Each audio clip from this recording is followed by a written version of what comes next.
UGC पर एक विवाद हो रहा है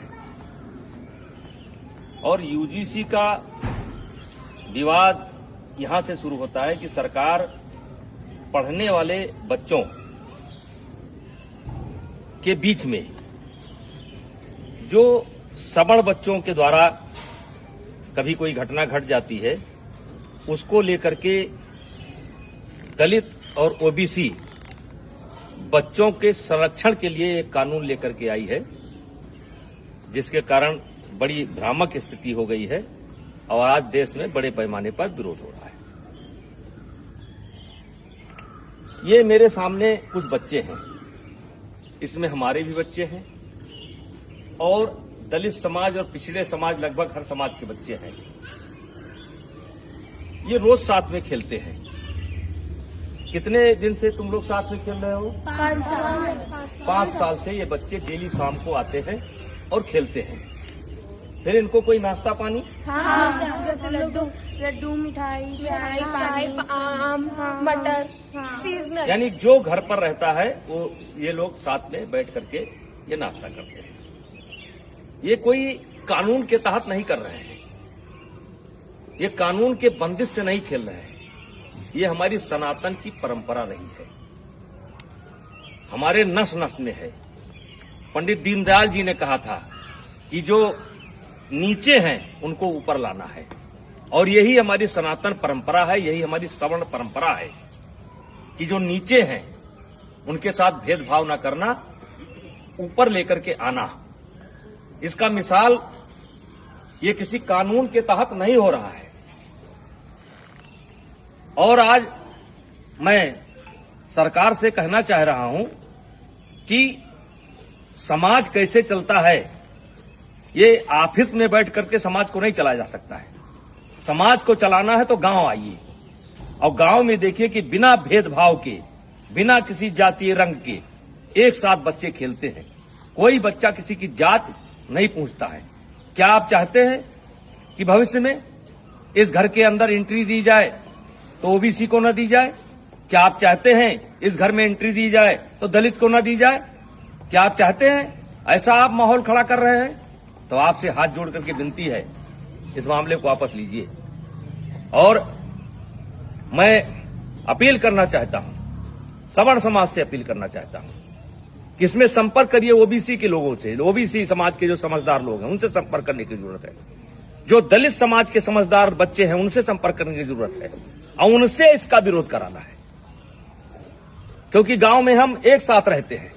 गांव में कोई शादी होता है, ब्याह होता है, हर आदमी का कोई ना कोई हक है, कोई ना कोई नेग है, हर तरीके से भागीदारी होती है। अभी मैंने सनातन कथा कराया, 1 जनवरी से लेकर के 8 जनवरी तक मैंने सनातन कथा कराया और जिसमें सदगुरु रितेश्वर महाराज जी ने कथा कहा। मैंने 52 जाति समाज के जो धर्म गुरु थे उनसे उद्घाटन कराया, उनसे एक एक वृक्ष लिया और मैं सनातन वाटिका बनाने जा रहा हूं। आपने तो कानून बना करके हमारे उस मिशन को स्वाहा कर दिया।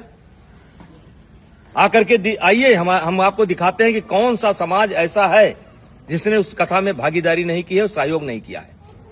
तो ये कोई नई परंपरा नहीं है, ये हमारी सनातन परंपरा है, ये हमारी परंपरा रही है।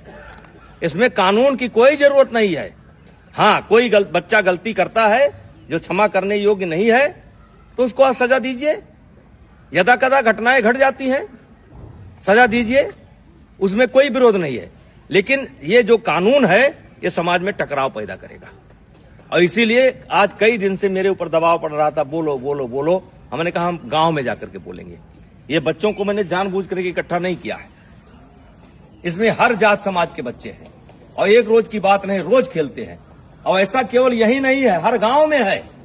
हर गांव में कोई क्रिकेट खेल रहा है, कोई कबड्डी खेल रहा है, कोई खो खो खेल रहा है, एक साथ पढ़ते हैं।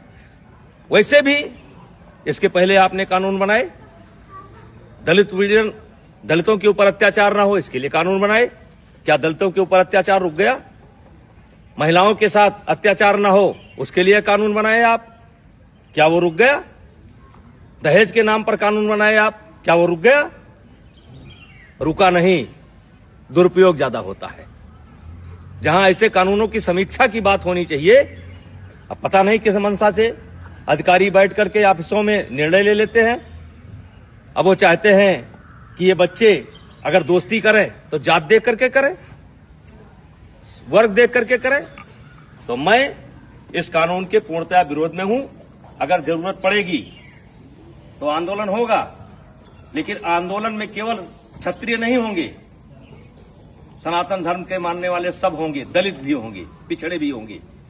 ऐसे कानून की जरूरत नहीं है जो कानून हमको बांटता हो।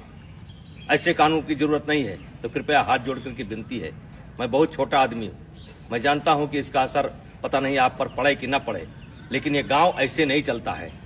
अगर इस लोकतंत्र को जिंदा रहना है तो गांव में क्या हो रहा है इसको देखना पड़ेगा। ऑफिस में बैठ करके आप गांव को नहीं दे सकते। तो कृपया यह बंद करिए। सवर्णों के बीच में झगड़ा होता है, ब्राह्मणों ठाकुरों के बीच में भी झगड़ा होता है, दलितों के बीच में झगड़ा होता है। कहां तक आप कानून बनाएंगे? तो भाईचारा स्थापित करिए। और ये जो कानून है ये समाज को फाड़ फाड़ कर देगा, और इससे आने वाले समय में देश का बहुत नुकसान होगा, राष्ट्र का बहुत नुकसान होगा, समाज बढ़ जाएगा। कृपया हाथ जोड़ करके विनती है, ऐसे कानून न लावें। कहने को तो बहुत कुछ इच्छा है, बोला जा सकता है, लेकिन बोलने की कोई आवश्यकता नहीं है। इस कानून से ये बच्चे बढ़ जाएंगे, ये जात देख करके दोस्ती करेंगे। कितने साल से आते हो तुम लोग? 5 साल से आते हो। और कुछ नाश्ता पानी मिलता है? हैं? खेलते हो? तो मैं जो लोग भी लेकर के आए हैं उनसे कहना चाहता हूं कि ये कानून आपका समाज में भेदभाव पैदा करेगा और ये बच्चे बढ़ जाएंगे, और ये देश के लिए अच्छा नहीं होगा। और मैं इस कानून में, वैसे मैं एबीपी का बयान देख रहा था, संतुलन की बात की गई है। इस कानून में संतुलन नहीं है। आपने एक पक्ष को अपराधी बना करके खड़ा कर दिया है, और वकील का भी मौका नहीं दिया कि इनका वकील कौन होगा। तो जो गलत करता है उसको सजा मिलनी चाहिए, चाहे क्षत्रिय समाज का हो, चाहे ब्राह्मण समाज का हो, चाहे किसी समाज का हो, वो सजा का हकदार है। उसका कोई समर्थन नहीं करेगा, हमारा कोई समाज समर्थन नहीं करेगा। लेकिन आप ये बच्चों में भेदभाव मत पैदा करिए, स्कूलों में भेदभाव मत पैदा करिए। और मैं फिर अपील करना चाहता हूं, दलित समाज के बच्चों को, जो पढ़े लिखे बच्चे हैं उनको अपील करना चाहता हूं, ओबीसी समाज के बच्चों को अपील करना चाहता हूं। ये देश हम सबका है, और इस देश में सौहार्द बनाए रखना हम सबकी जिम्मेदारी है। तो कृपया ऐसे कानून का समर्थन न करें। धन्यवाद। चलो ठीक, चलो।